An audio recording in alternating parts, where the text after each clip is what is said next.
You're listening to The Audacity Effect, where bold moves, real talk, and zero permission slips are just how we do things. We're Jenna and Kelly, two corporate pros building bigger lives on our terms and helping you do the same. Whether you're launching something new or burning down what no longer fits, we've got stories, strategies, and sarcasm to match. Let's get audacious. Bold moves, real talk, no permission slips. Gotta give him my all. Nobody's gonna tell me what to do with this. There is no blueprint, just my audacity. Done with permission. My dreams might need a pivot, might need a new scheme. Call it audacity effect. Ho, ho, ho. Oh, I love that. Oh, look at you. Are you getting ready for the holidays? Not as ready as you. I know. So my favorite holiday in the whole world is Thanksgiving. I love it so, so much. I love it because of like friends and family and yummy food, great F words, games, karaoke. We never know where that's going to go. It usually ends up with body bruises. But, like it's all the fun stuff and no pretense. And so I love holiday Christmas decor and lights and such, but I do not love Christmas, as in at all. I don't like the pressure of all Christmas things. The gifts and stuff. Yeah, it's like the obligatory gifts and things like that. And it's not that I don't enjoy gifting other people, because I do. It's actually one of my love languages. But I also don't like that I feel obligated to do so. And so like that is so bothersome to me. And it's really kind of crazy with kids too, like having kids and what you're supposed to get them. Yeah, and all of that stuff. And it becomes, a thing of like, how many gifts am I going to get? Like that kind of feel. So we can talk about those parameters I put in place for that for my daughters growing up, because I was it pissed me off that's because people have nothing. Like that pissed me off. And I was like, there is no way I'm having kids that are walking around here being ingrates, getting stuff like that's not going to happen. But anyway, well, that's a whole nother, and we'll get into that another time. But I'll tell you one of the ways that Christmas stopped being my favorite. Let me tell you. Well, yes. So when Kayla was little, Kayla's first grandchild on both sides. And so when Kayla was little, we would drive to Cleveland for Christmas with family. And up until we left, it was so incredibly stressful because I was working and I had to get everything together in the house. Yes, we had a Christmas decor. I would either try to take it down right before we left or know that I have to take it down as soon as we got back because we're coming back after the new year and all the things, and we start work and all the things, right? So that whole stress part. And then it was like getting all the gifts together because I was going to say you had to bring all the presents, right? Yeah, bring all the gifts together, bring all the gifts, get those together, make sure you had those and all of that packed up. Not to mention packing up a baby and all the things that come with that. And oh yeah, me too. And it's winter. And it was just so freaking stressful. Yeah. And then we drive there because we have all this stuff with us and there's no way we're flying with all of these things. And like we get there and then it would be days of like in and out of people's houses, seeing people, doing things, blah, blah, blah, blah, blah, so much. And then we would like stay with family members, which is always lovely when you stay with family members, but also you're staying with somebody. And so you can't really like relax truly because you're staying with somebody. Right. And so I'm staying with somebody and I have a baby and we are out of town and the baby's not on the right schedule. And I am so freaking tired. And the last time we went to Cleveland, we drove home with a rented U-Haul trailer because they had gotten Kayla so much stuff. Oh my God. And so I had to put up some boundaries. Yeah. In going to Cleveland for the holidays because I was like, I am never again having to rent a trailer to bring home like a ginormous rocker and like a huge, like the horse rocker situation for her room. What? Why would she have that?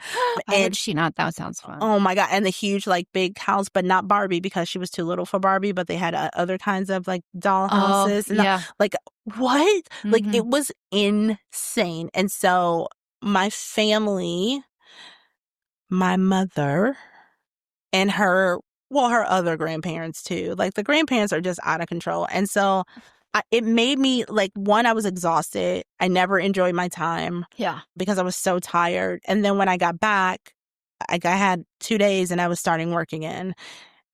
Yep. Mhm. And so I love that today we're talking about the holidays and family and how that looks for us. Yeah. Huh. Yeah. So with Thanksgiving, that's one of the reasons why I haven't been to Cleveland for a little bit for Thanksgiving. My extended family is ginormous. Like, it's insanely large family.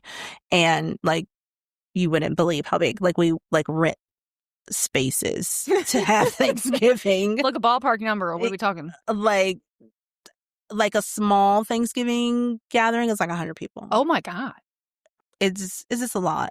It's a lot. So my family is so big that until I went to college, I did not know there was another size of birthday cake other than a sheet cake.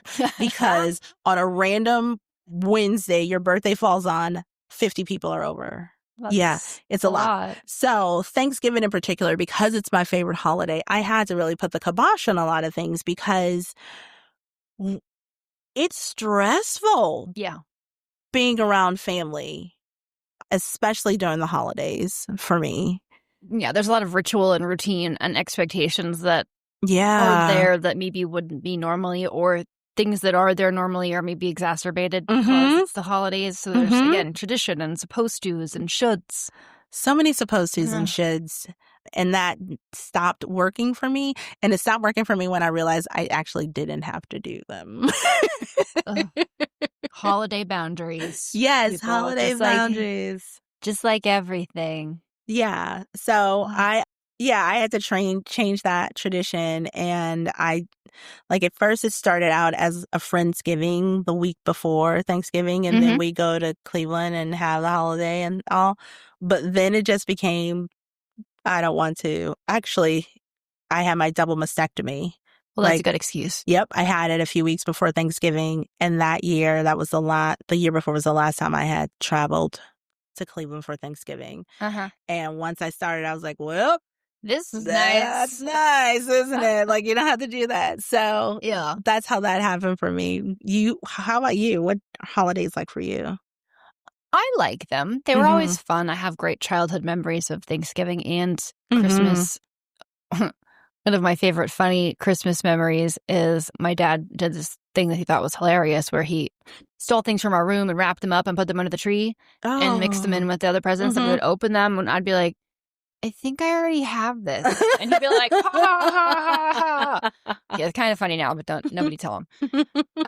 I mean, as an adult now, and I think my mom did a lot. She likes Christmas, but like my grandma always did a lot. They always had parties. They had people coming and going all the time, like 5 kids in a tiny house and then tons of relatives. And she just always made it very magical. And so I think from having conversations with my mom, like I think and when we were little, she wanted it to be that way. But I think she also maybe struggled with figuring out like, what does her Christmas look like? What does she want her holidays to look like? Yeah. And so I think that's very common and that we just kind of, especially at holidays, right? Like we just feel like we need to continue the traditions. And some of that's great. I love some of it. But you don't always have to. And I just looking back on, when I was a kid, I thought it was great. But now, there was always like dinners or families or a bunch of people over. And I'm like, I don't know how you did all of that. That's a lot. Yeah. So I love that you pointed that out. So yeah, that was the big thing for me, like the putting of the boundaries and creating my own traditions, my own traditions for my family. But one of the things, like I do like to have a lot of people over, but it looks completely different than it did with my family because I don't know. It always felt like a lot of stress and being around family, especially living out of town and Yes. going in Everybody town. wants to see you, which is great, but also I'm overstimulated. Yes, I'm overstimulated. So, a couple of boundaries that I put in place, and I guess we start talking about boundaries and what they look like for the holiday season. Mhm. So, for me, when I traveled, I stopped staying with family members and stayed at a hotel. Yep. And that was big because I needed to decompress. Yes. Have your own space. Have my own space. And also, my family is large and consuming. And so you just like when you're in it, like you've been around my Yeah, parents. it reminds me of my family, so that's why I feel very at home. Yes, Your it's family. like they are the most wonderful people, and they take over everything. What's that game? Yes, left, right, center. Yeah, that was my fun. God, that was so much fun. We're doing that. I should look it up. But they just like it's consuming, and so I started staying in a hotel just to decompress because that is not my life anymore. Yeah, and coming back into it is a lot. Also, though, like not everybody's personality is one that you like being around, and maybe you didn't like it so much as a kid, but as an adult, you find that you really don't like it. and now you have a choice. So what kind of advice would you give for people that are around family members that they'd rather not be around? Minimize it. No, I think it depends on how integrated they are, I guess, with the rest of your family. Like if you're home visiting and you just hate your brother, but he's going to be around, which I don't hate my brother, by the way, but if you did, that one is hard. I think sometimes you probably have to bite your tongue. Sometimes you can calmly say, I think it depends on why you don't like that person. Like, is it just that they chew loudly?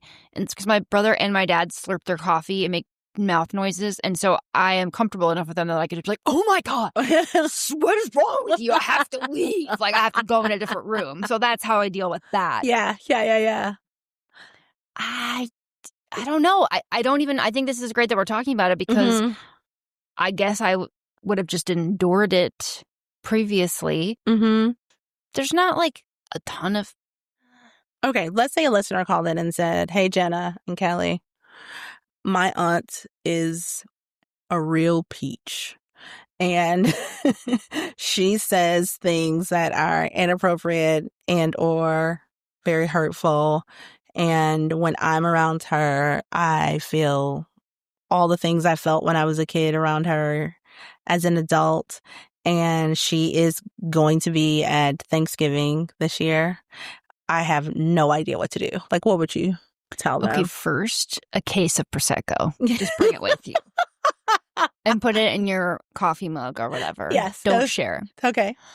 I think that one will be a little multifaceted. So you have the first choice that's perhaps easier is maybe you make the crazy audacious decision to not go to Thanksgiving. If it's at your mom's, you're like, hey, Mom, I just don't love being around Aunt so-and-so, Aunt Peony. Her energy just rubs me, or I can't be in the right headspace that I want to be. And so could we just do like a different day or something, or just don't go, whatever. You don't even have to give an explanation. You can just say, I can't make it. Another maybe intermediary option is like, why do you think she still makes you feel that way? Because no one can make you feel a certain thing. Yeah. So is Aunt Peony triggering something in you that maybe you have to work on that you haven't resolved yet? Is there some maybe like, I don't know if you want to meditate in the middle of Thanksgiving, but is there some sort of like grounding practice or like little mantras that you can take with you to the family gathering? And when Aunt Peony starts saying things to you, no, I mean, stand up for yourself also. You don't have to create a big conflict, but you can say, Aunt Peony, could you, like when you said that, like that really hurt my feelings. Or you can stay in a different room from Aunt Peony. If you have like allies in your family that you can trust, be like, hey, I really just please don't sit me next to Aunt Peony. Yeah. Please try and like help buffer this. Like I could ask that of my family if I needed to. Yeah. And I think it just depends on what is she making you feel? How is she triggering you? And can you handle being in that situation? And then what are some like tools and coping mechanisms that you can take? So you wouldn't say just cuss her out at the table? You could. Okay. That might create some other conflict later. Yeah. Is there a kids table? If there's not a kids table, then sure. my first recommendation, if you recall, was get a case of Prosecco. Okay. Which, if you drank the whole case, you might curse her out of the table. You might. But you wouldn't remember it, so who cares? That'd be fun. You'd be fun. I'm not condoning alcoholism here, people, but... So I was thinking about like those unresolved issues that people bring up, and that especially from your childhood that they trigger and all of that. I do not have an Aunt Peony at all, but I think that for me, I would find a way to, I'm in that stage in my life. Like, I'm going to say something. Yep. And make sure that she understands that that is not acceptable behavior around me. Yeah. That's one option. The other option is I don't have to talk to or engage with anyone I don't want to. And I can, let people know like, hey, listen, you already know how she is, and I'm choosing not to be a part of that. Yeah. And the other thing is, don't go. Yeah. Like as adults, like there are no rules. Like you can change whatever that is, Right. You don't have to do that. Use it as an opportunity to create your own tradition. Until she's dead. Oh, bless her heart. Until yeah. No, but that's good, because I think in certain families, we can say, oh, just, don't talk to her or put a firm boundary in place.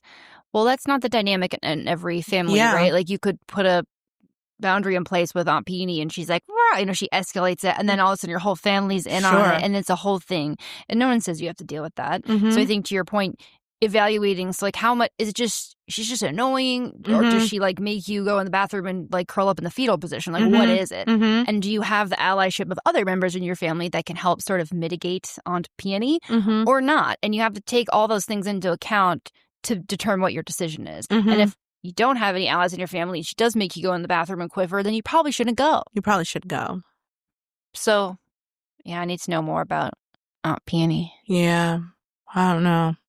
I have a friend who has someone in their family that has always been unkind to them growing up, and they always show up at family events, and she has taken to just like literally like avoiding her, like leaving the room and going somewhere else, like this whole thing. It's like this whole dance. Yeah. And I'm like, why won't you just say something or just not go?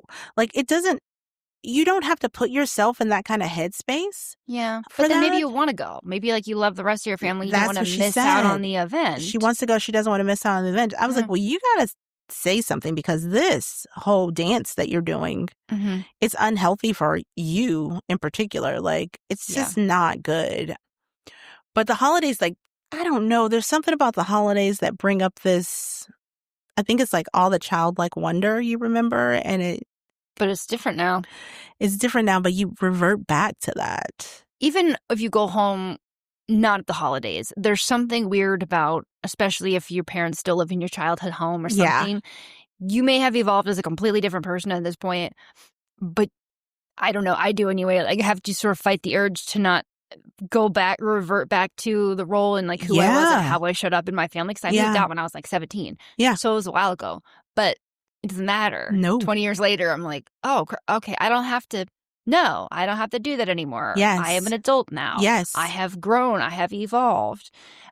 Yeah. That's hard. It's almost like you have to stay in your body and like be present. Yeah. Like I don't even have to be at home. Like even if like I'm somewhere with my family, like I revert into the role that I was assigned in my family. And, and so like, it's a matter of reminding myself like, oh yeah, I don't have to subscribe to this anymore. Yep.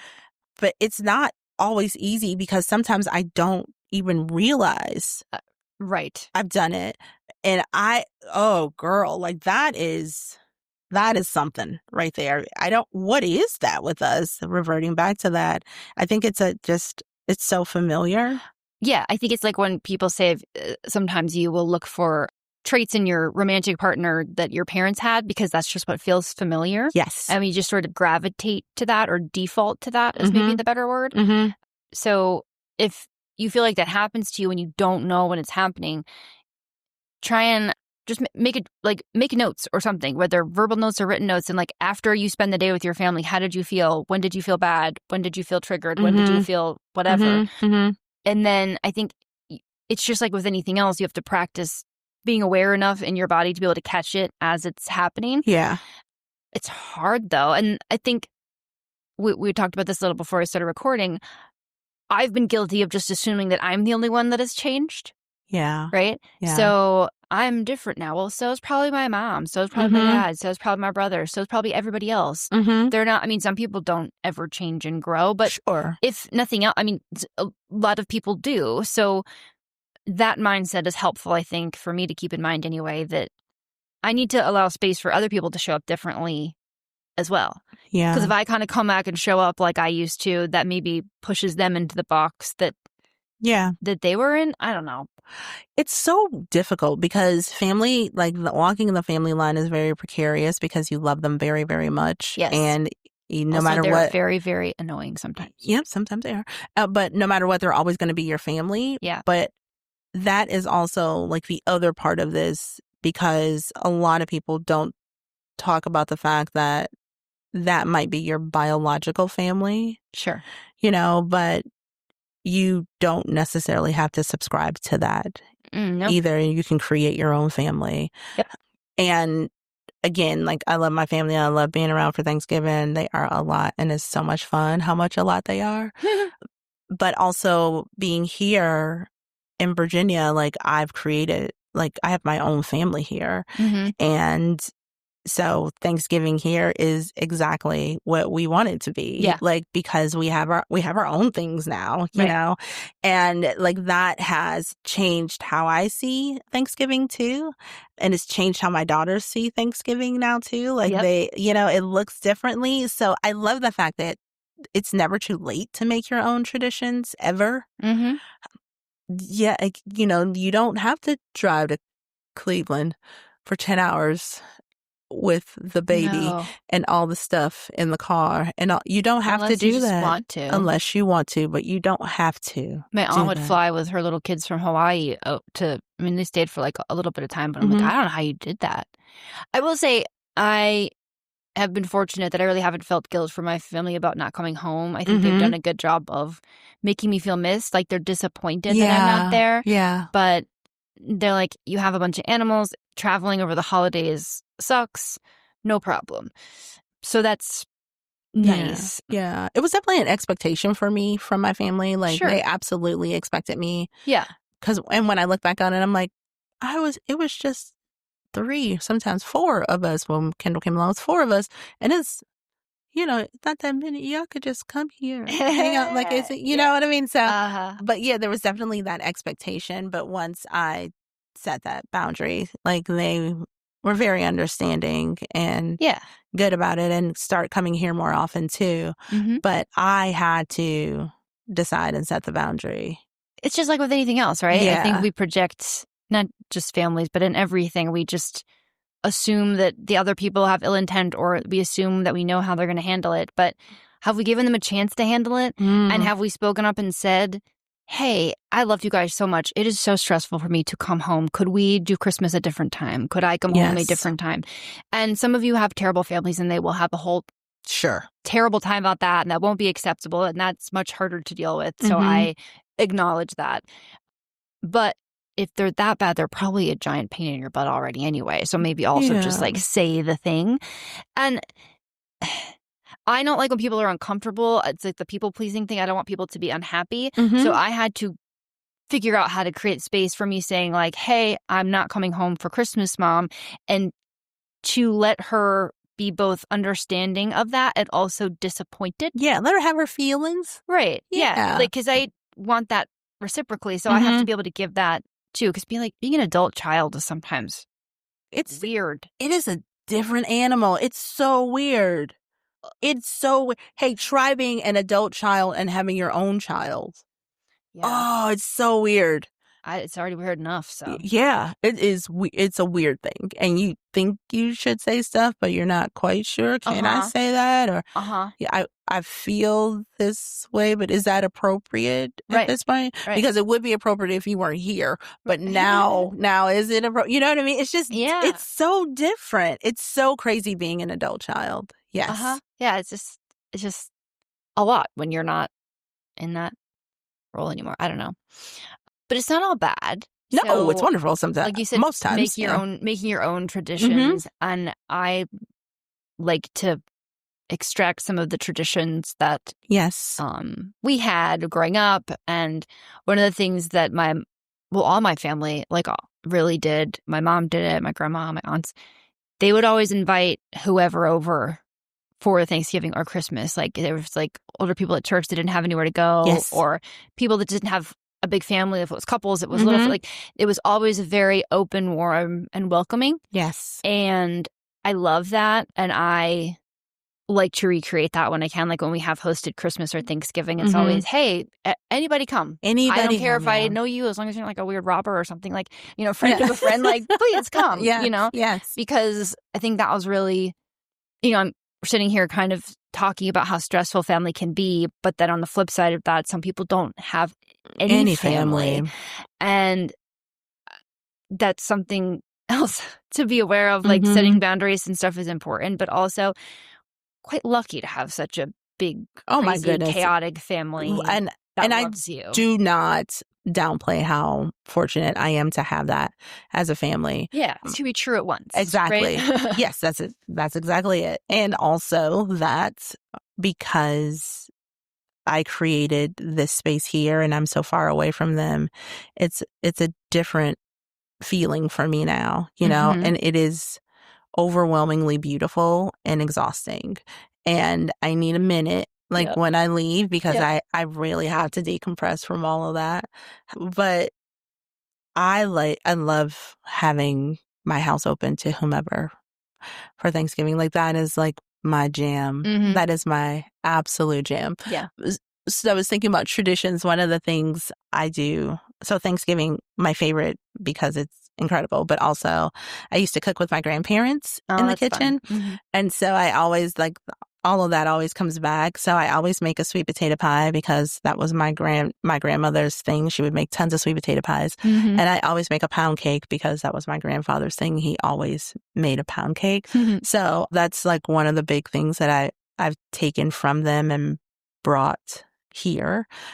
And the music was such a big thing on Thanksgiving. And lots of singing, but just music playing in the background, and you'd hear something and somebody would turn it up and people would start dancing. Like that was just always a big thing for us. So that I love keeping music on, and it's so loud for Thanksgiving, and it makes me so happy.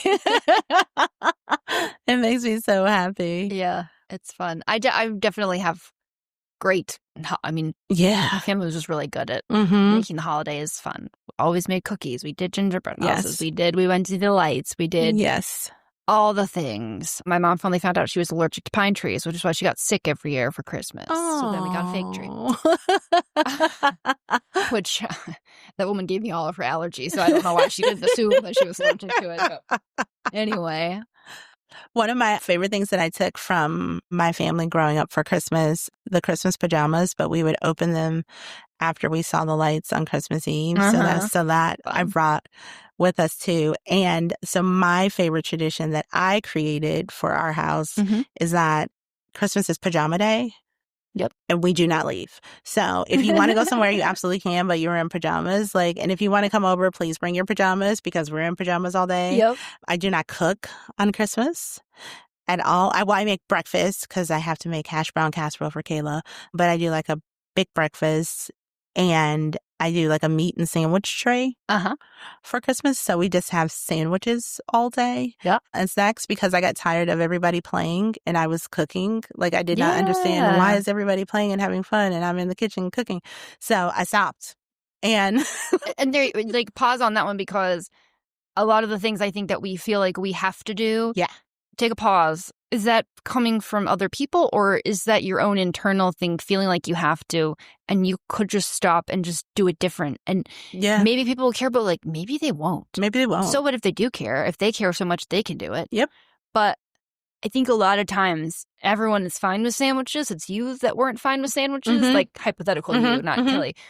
And if you just say, okay, that's it, I'm just getting sandwiches, everyone's probably like, okay, what? Yeah. Don't you love my Thanksgiving turkey, goose, turducken? Like, I don't know, sandwiches are fine. So check your pressure that are you just applying that to yourself? Because I do that a lot in life in general, never mind. Yeah, because Christmas is a part-time job, like getting ready for Christmas. Like that is an additional job. Sure. And so, yeah, so I started doing that. The other thing is I do all the holiday shopping and all of that. And as things come in, because I do not like walking in stores. I don't like it. It makes me crazy. And especially holiday time. My God, it's too many people. I can't. People like that. I don't even really like the grocery store. I can't. Oh my God, I can't people. So I get everything delivered. And so as things come in, I wrap them and put them under the tree. Like immediately, I just wrap them and put them under the tree. Wait, did you do Santa? What did you do when you did Santa? Oh, when I did Santa, so there would be, I guess, no, you guys put your kids away. When I did Santa, I would hide their presents. Okay. And Santa didn't wrap a damn thing because he's busy. He was busy. So yeah, that's what I did when I did Santa. But yeah, when things come in, I wrap them and put them under the tree and then I'm done. So typically I'm done with everything being wrapped and under the tree by the first week in December. And so I can just... You put it on your list. It's on my list. It is on my list. But I can just enjoy the holiday and the cookie baking and going to see lights and making fun things. Like I can enjoy that. But I used to not enjoy it because I was so busy trying to get everything together. Yeah. So how do you handle the gift thing? Because I will say I'm just not doing gifts for anybody this year. And then the closer it gets to Christmas, I start feeling guilty. And then I refuse to buy gifts that not even that aren't practical, but I'm not just getting you something just to get you something. I hate that. So it has to feel personal to you, I think, or something that you would want or use. But anyway, there's a lot of pressure. And I think, I don't know. I don't have any statistics pulled up, but I feel as though I recall reading that so many people get into like insane debt over Christmas. Yeah. So if you have like a group of friends that likes to, like, everybody's going to give you a gift, but this year you just really don't want to do gift exchange, because that's the most stressful part for me. It just feels, and it's not that I don't like getting people gifts, like you said earlier. I do, but also, I don't like when I'm told I have to. I don't want to be obligated to give gifts. Right. Like if I just saw something and I'm like, oh my God, this is so Kelly, I want to get this for Kelly. Then I want to get you a gift. Yes. It just feels, maybe it's a little bit of the part of me that feels rebellious. And if I'm told I have to do something, I'm like, well, now I don't want to. Well, sometimes it feels performative. Well, it does. And so like if other people want to give you a gift, do you have to give them a gift? Like how do you feel not guilty about that? I'm thinking about that. So first, I think that I don't know. I don't feel guilty about it. Like I'm trying to think, do I feel guilty about that? No. Thank you. Like I'm okay just saying thank you and being appreciative and showing gratitude. I try to step away from that obligatory anything feeling. Like I really have been, and that again, that's just been in the last 10 years or so. Like I just have started like, girl, thank you. Like I did not get you a gift and I appreciate you so much. Like I didn't. I love getting my girlfriends gifts and like I think them through and I like getting you guys like coordinated gifts because that makes me very happy.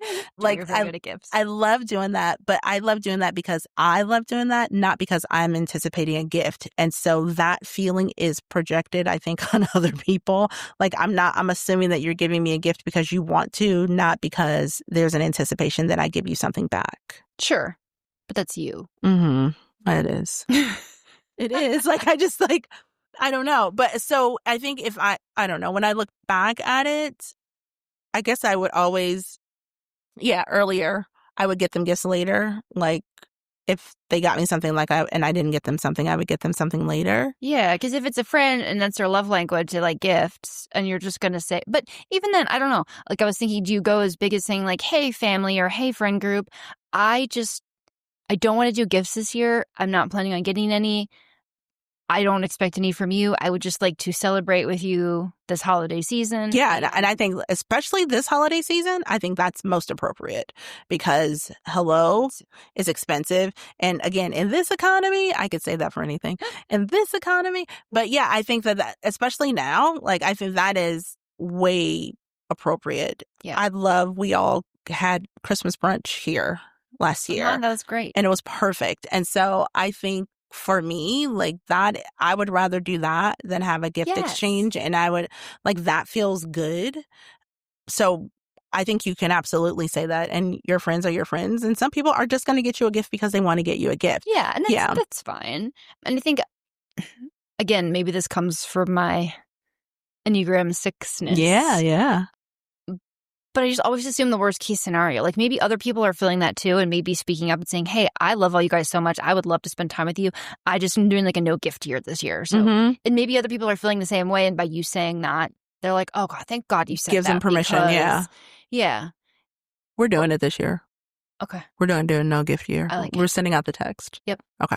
That's perfect. Mm-hmm. I think that's nice. Like, and then if I want to get you a gift, I'll get you a New Year's gift because I just saw something that I'm like, oh God, I have to get this for you. I'm going to just hold it. And I guess it goes back to too, like I have to trust that if someone gives me a gift, like I don't owe them something, I don't need to feel bad about it, like you said, because that would be, I don't think that they're making me feel bad, but then I just feel like, oh, like I feel. Yeah, that guilt. I'm not good at receiving things and just taking them and saying thank you. That's probably something I have to work on. You'll get better at it, trust me. Thanks, bye. I'll take it. Thank you. I appreciate you. Yeah, but yeah, I think that's a great idea. But again, like I think that is a tradition that you can make. Like we can make that a tradition. Yeah. And we don't do gifts anymore. We just have fun brunch. Because what do we need? Like again, it's so nice that you thought of me, but also that's one more gift that you had to buy and you had to wrap. And I just want to see your face. Yeah, that's true. So that could work. Or you could do like one of those Secret Santa things where you just buy one gift.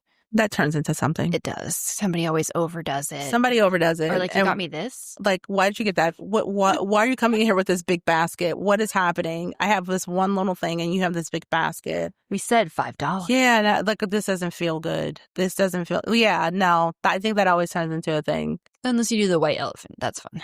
That is. That's fun. What is the one? The Dirty Santa? Is that what it's called? It's the same difference. Yeah. It's called whatever. Oh, because I'm not supposed to call it Dirty Santa. I was told before to stop calling it Dirty Santa. At work? Oh, no. Or like someone I know, she was like, you have to stop calling it Dirty Santa. It's White Elephant. I was like, but I feel like Santa did you dirty. Yeah. Like, I don't think it has to be like X-rated Santa. Like, get your mind up together. Jeez. Oh my gosh. Okay, you guys, what are you doing this holiday season? Well, what are you doing or not doing this holiday season? And I only know we've just always celebrated Christmas. So I don't, if you celebrate Hanukkah or Kwanzaa or other holiday or don't celebrate at all, does that change anything for you? Or are these themes still the same? Like, does it matter what you celebrate? Is it really just like the family dynamic and expectation? Or is any of this rooted in the celebration specifically of Christmas versus Hanukkah versus, like, I don't know the answer to that question. I don't either. I'd imagine families involved, so it can't be too dissimilar. But I don't have that as factual information. So if you celebrate something that's not Christmas, I would also love to hear. We would also like you to tell us that. Like, does it show up differently? Yeah, it doesn't show up differently. I'm curious to know what that looks like.